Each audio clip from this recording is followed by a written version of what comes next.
guys, my name is Annalise Cope and I'm here to show you around my website, Living and Non-Living Things. For my semester-long project, I chose to really focus on the standard of SKL1, obtain, evaluate, and communicate information about how organisms living and not alive and non-living objects are grouped. I really focused on the substandard A, construct an explanation based on observations to recognize the differences between organisms and non-living objects. The way I chose to set up this website, I kind of did a backwards skeleton design. The beginning of the semester, I knew what components were needed, and I plugged in the information as we went through the learning activities throughout the semester. This first homepage, it just gives you a little bit about me and what I just told you about how I set up the website. A little bit further down, there's a project overview introduction. It tells you what's on each tab without having to click on it.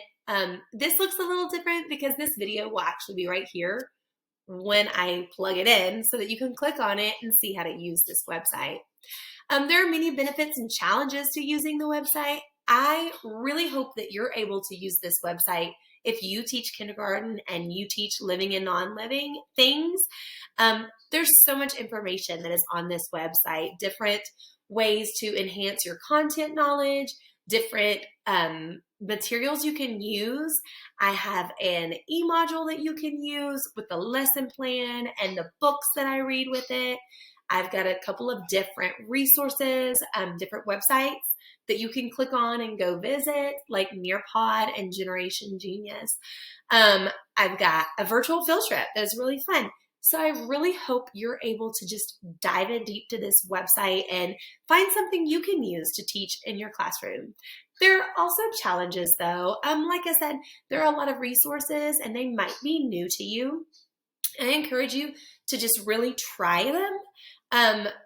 Another challenge might be that some of them require subscriptions, like Generation Genius, which I'm a big fan of, requires a subscription, but there is a free trial. I highly encourage you to try that. See if you like it. I love it because it's got science and a math component. If you like it, go to your administrator, see if they can get it for your school, because it's not just for kindergarten, it's for all grade levels, all content, all science, math content. It's amazing. So those are just a few things that you can find on this website. Another thing is that I have integrated other subjects into this website, into this activity, because that's a best practice, putting all these different integrations of different subject levels that helps students learn. So I've integrated science into ELA, into social studies, into socio-emotional learning, and you'll see that throughout the website, how I have helped just make it diverse for different learners, and it helps students learn better. Across the top, you will see different tabs. I'm hoping you can see my mouse going across right here, but you will see different tabs that have different information on it. There is a tab for theories, connecting to content knowledge, connecting to pedagogical knowledge, and then there's more resources. So I'm going to click on theories just to show you that site. This page focuses on several different theories that are used for teaching. I started with differentiated instruction because that is near and dear to my heart. That is the theory I follow in my classroom. I feel like all students learn differently. I feel like students are always at different levels. Knowledge-wise, they need to see things differently. They have different needs inside and outside the classroom as well. So I've got a big blog on differentiated instruction, but there are also other theories that you can look at and decide which is best for you, which fits you best. Interdisciplinary education, learning cycle, project-based learning, eco-justice, democratic curriculum, STEAM, it's probably my second favorite, environmental education, argumentation, inquiry-based education, conceptual change, and then I've got all those references at the bottom, resources where I got my information. The next tab is connecting to content knowledge. And on this tab gives you a lot of resources to help you with the content of living and non-living. The first bit of information is an article review that goes over the common misconceptions of that students have when we teach living and non-living. So that was a really good read to kind of help retrain my brain on how to teach this concept. I also looked at Khan Academy, and I've got it linked here where you can click on it and go to it. I've got Generation Genius, and I'm just going to click on Generation Genius because, like I said earlier, it is my favorite. It's got math and science standards. You can try it free, and then you can decide if you like it in your classroom. I love it. And then there's Nearpod, which is another great resource that you can use for your content to help you learn more and to teach better. I also have a Connecting to Pedagogical Knowledge tab, and on this page you will find many different things. You'll notice my narrative up here that help you teach. I've developed an e-module that you could teach in your classroom, or if you needed to do distance learning, there's a lesson plan, and you can click on this and it will send you to the lesson plan. It gives you the full access to that that you can look at, and you can just see what I did, how I connected the 5 E's to help you teach that standard of living and non-living. I even have it broken down how to teach the e-module. There's an introduction video to engage your students. There is a Google slide activity you can do with your students to look at pictures and decide if they're living or non-living. There is a read aloud, the book What's Alive. It's a great resource. It's got a lot of information to help those students. It's also a differentiated way of teaching by reading that book. There is a cut and paste activity that I got from Island Girl 242 off of Teachers Pay Teachers for those students that need to manipulate and move things to see if they're living or non-living.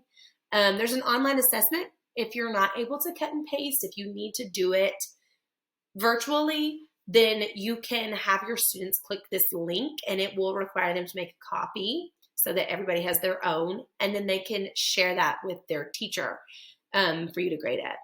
Then my critical analysis trade book was Last Stop on Market Street, and I love this book because I had never really thought to use this with teaching living and non-living before, but now I can't see myself not using it. And it also covers a lot of differences culturally, differences in abilities. It's got different races. There is a gentleman who is visually impaired. The grandmother and the grandson, actually at the end of the book, we find out that they are going to help out in the soup kitchen. So it talks about different socioeconomic groups and how we can help everybody. So I really love that book. And then at the bottom, it just talks about how this website helps to meet the needs of diverse learners and cultural differences. And then, like I said, there is a More tab that we can click on with additional resources. Click. And this gives a little bit of what's going on this page. You'll find a PSA for an app called Living or Non-Living by I Teach Tiny Humans. And I love this app because it is so simple to use. My kindergartners love it because it's very simple. You'll notice that this part right here, living or non-living, you have 2 options of playing. You could either choose living or non-living, where they'll show you a picture and you click it's living or it's non-living. It gives you the answer right away if you were correct or not, self-correcting. Or you can choose select all, and on that way, it'll give you either non-living or living, and you choose all the things that are living or non-living. So this was a great app. My kids love it. Like I said, it's self-correcting. It's easy for them to use on their own, and it's really engaging. They like it. It's got cute pictures.